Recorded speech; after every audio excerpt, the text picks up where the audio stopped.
Telegram имкон медиҳад ки мукотиба аз WhatsApp ба Telegram импорт карда шавад. Messenger версияи 7.4ро бо имкони интиқоли суҳбатҳо аз заминаҳои дигар, инчунин такмил додани суҳбатҳои овозӣ ва дайри мусиқавӣ баровард. акнун Telegram ба шумо имкон медиҳад ки тамоми таърихи суҳбататонро аз заминаҳои дигар интиқол диҳед, масалан WhatsApp, Line ё KakaoTalk.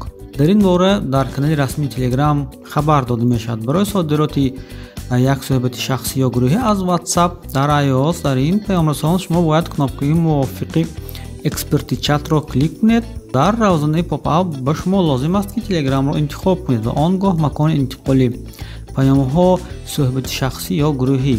дар дастгоҳҳои Android дар дохили суҳбати WhatsApp пресс иловаги содироти чатро пахш кунед ва пас аз менюи share Telegramро интихоб кунед. ғайр аз интихоби гурӯҳҳои мавҷуда шумо метавонед як гурӯҳи нав созед. пас аз ворид шудан паёмҳои интиқол шуда нишонаи воридшударо нишон медиҳанд. мукотиба ба Telegram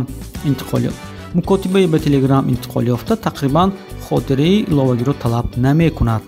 баръакси барномаҳои паёмнависии кӯҳна, Telegram ба шумо имкон медиҳад ки паёмҳо ва аксҳоро аз суҳбати худ дар дастгоҳи худ нигоҳ надоред. ҳамзамон шумо метавонед ҳам паём, акс ва видео ва ҳуҷҷатҳоро дар вақти хоҳ дида бошед.